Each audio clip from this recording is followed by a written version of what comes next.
My brother's new wife fat shamed me, so I revealed her mommy makeover at the baby shower. I was 22 and absolutely dreading meeting Sarah. For months, I'd been scrolling through her Facebook like a stalker, memorizing every workout video she posted since 2020. Every single photo showed her rock-hard abs and toned arms, which was insane considering she had 3 kids. The woman looked like she'd never even heard of pregnancy, let alone done it 3 times. Not that I'm hideous, at least I hope not. I just carry my weight differently. Size 6 instead of 2, and definitely more curves than cuts. But I kept my anxiety to myself because the last thing I needed was my brother thinking I was jealous of his wife. The day arrived. I picked out a flowy blouse that hid my midsection and put on extra concealer. My brother showed up in basketball shorts. Typical. The second we entered their house, I got ambushed. Sarah's parents practically tackled me with affection, treating me like their own daughter. Then Sarah appeared, looking exactly like her photos. No filter needed. She threw her arms around me, screaming, "Finally! I've been dying to have a sister." Her enthusiasm felt real, so I relaxed and smiled back. Everything was fine until we sat down to eat. I was starving after skipping lunch out of nerves. When I cleared my plate first, Sarah's mother sweetly asked if I wanted more, but Sarah's eyes went wild, darting between my face and my empty dish over and over. "Oh wow, you might want to slow down there. Trust me, those calories stick around way longer when you're young. Just wait until you have babies, then it's impossible." My fork clattered down. Somehow it felt like my fault for having a normal human appetite. My brother's jaw clenched, but I grabbed his knee under the table. No way would I ruin his marriage over one comment. I mumbled "good point" and turned down seconds, even though Sarah's mom looked confused. But that single moment gave Sarah permission to become my personal weight loss coach. My phone lit up on the drive home. She was flooding my DMs with intermittent fasting guides and inspirational before-after photos. She hadn't even followed me back yet. I liked every message without responding. People have quirks. If Sarah's only issue was being obsessed with fitness, my brother had still found himself a catch. When Sarah's dad's retirement party came around, I showed up. This time I studied the menu online first, so I'd know what to order. But Sarah appeared out of nowhere an hour early. Seeing me, she cackled. "Thank God someone else can't handle being late. I always come super early because I have to pump in the car. The implants make it weird when they're fresh." My jaw dropped. She could tell I was confused. "Oh, sorry. I forget not everyone knows. Yeah, I've had the full works done. Chest, tummy, butt, even some face stuff. Just don't mention it to Tom's family. You can keep secrets, right?" I nodded, speechless. Every insecurity I'd felt melted away. Her discipline was just expensive surgery. I truly planned to stay quiet. But at dinner, when the waiter approached, Sarah shrieked with laughter. "Jesus, are you planning to order the entire menu? Save some food for the rest of us." She slapped the table, tears streaming down her face from her own joke. My brother's family stared in horror. Even the waiter looked uncomfortable. "Hey, Sarah, if you're going to get that much surgery, maybe ask for a personality upgrade next time." Dead silence. The waiter snorted. "What's wrong?" Didn't know. I turned to Tom's parents. Sarah's had everything done. Face, chest, stomach, that bounce-back body. It's bought and paid for. Sarah's father-in-law started yelling about trust. Her mother-in-law used some creative language. Apparently, they'd been sending money for health issues after each birth. Sarah bolted from the restaurant. My brother chased after her, still processing everything. I thought that was the end. But the next morning, my mom called hysterical. Our house had been ransacked. My teenage sister's laptop was missing. Sarah doesn't just have a plastic surgeon on speed dial. She's completely unhinged. The police arrived within 20 minutes. My mom kept pacing the living room, wringing her hands while my dad talked to the officers. Amy sat on the couch, tears streaming down her face as she stared at the empty space where her laptop used to be. "They came through the back door," my dad explained, pointing to the splintered wood frame. "Broke the lock completely. We were at church for maybe 2 hours." The officer taking notes glanced around. "Anything else missing?" "Just the laptop," my mom said. "They went straight to Amy's room. Didn't touch the TV, didn't take any jewelry, just her computer." I watched Amy's shoulders shake. That laptop had everything. Her school projects, photos with friends, college application essays she'd been working on for months. My stomach churned, knowing exactly who did this. The officers dusted for prints and took photos, but we all knew they wouldn't find much. Whoever broke in wore gloves. They knew exactly what they wanted. After the police left, I pulled Amy aside. "Hey, didn't you mention something about backing up your files last week?" Her eyes widened. "Oh my God, yes.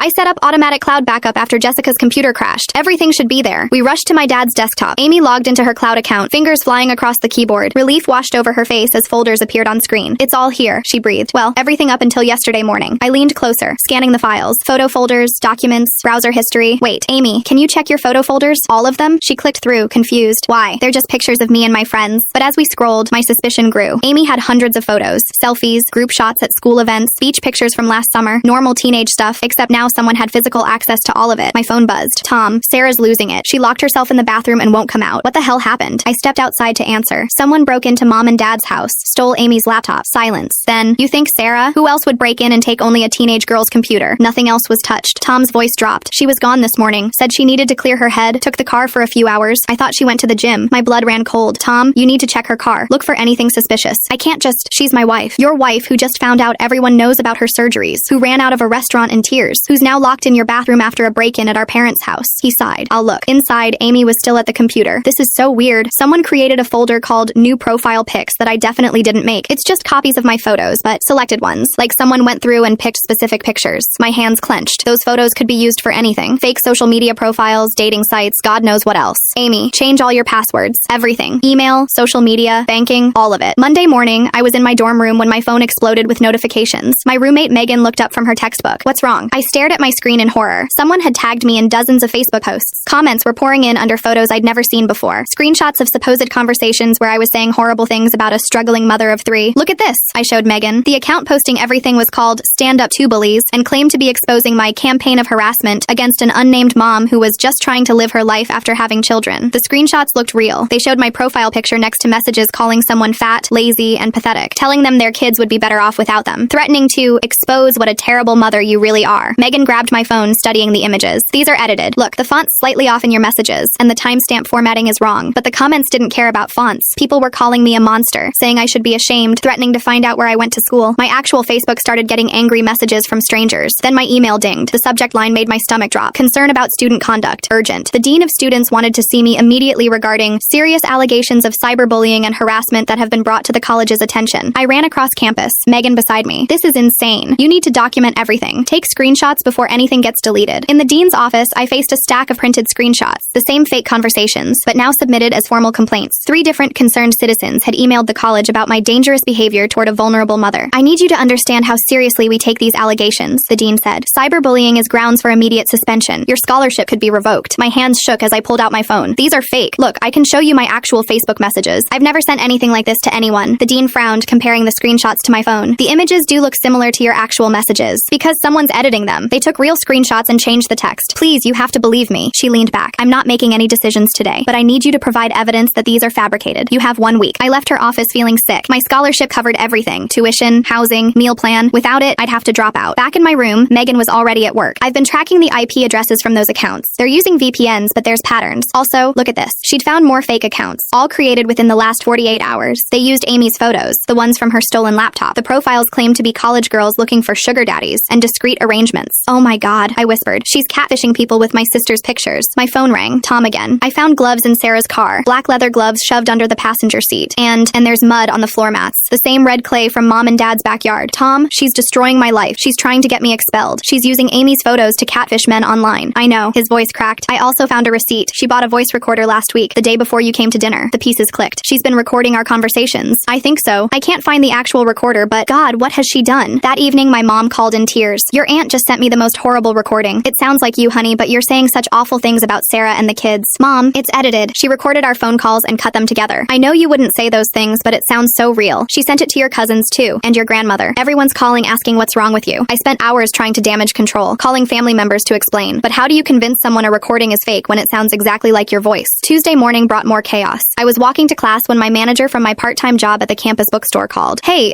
there's a woman here claiming to be your sister-in-law. She says she's concerned about your mental health and thinks you shouldn't be working with money. I sprinted across campus. Sarah stood at the customer service desk, looking perfectly put together in designer workout wear. She was talking to my manager in a hushed, concerned tone. I just worry about her stability, she was saying. The things she's been posting online, the threats she's made. I thought you should know. For the safety of your other employees. Sarah, my voice came out steady despite my racing heart. What are you doing here? She turned, eyes wide with fake concern. Oh, sweetie, there you are. I was just so worried after seeing those awful posts. I had to make sure you were okay. My manager looked between us, confused. Posts? Sarah pulled out her phone, showing him the fake screenshots. She's been harassing me online. I have 3 small children, and the things she said. I just thought her employer should know. Those are fake, I said firmly. She edited those screenshots. I can prove it. Sarah's face crumpled into tears. This is exactly what I mean. She's delusional, making up conspiracies. I'm just trying to help. My manager, thankfully, knew me better than that. Ma'am, I'm going to have to ask you to leave. This is a place of business. Sarah's tears dried instantly. You'll regret not taking this seriously. When something happens, remember I tried to warn you. She stormed out, but the damage was done. Other employees had overheard. Customers were staring. My manager pulled me aside. Look, I don't believe her, but I need to report this to HR. Just protocol. You might want to get ahead of this. I spent my lunch break in HR, explaining everything. They took notes but looked skeptical. A concerned family member showing up at your workplace wasn't normal. Even if she was lying, it created problems. That night, Megan made a discovery. These catfishing profiles using Amy's photos, they're active. She's actually talking to men, promising to meet them. Look at this. The messages were disturbing. Amy was telling older men she needed money for college, that she was desperate and willing to do anything. She'd given out my college address, saying she lived in the dorms. We need to warn campus security, Megan said, if these men show up looking for Amy. But it got worse. Megan, who worked part-time at a local bank, suddenly sat up straight. Oh no. Oh no. What? Someone just applied for 3 credit cards using your social security number. The applications came through our system. They used your information but a different address, somewhere in town. My blood went cold. Can you see where? It's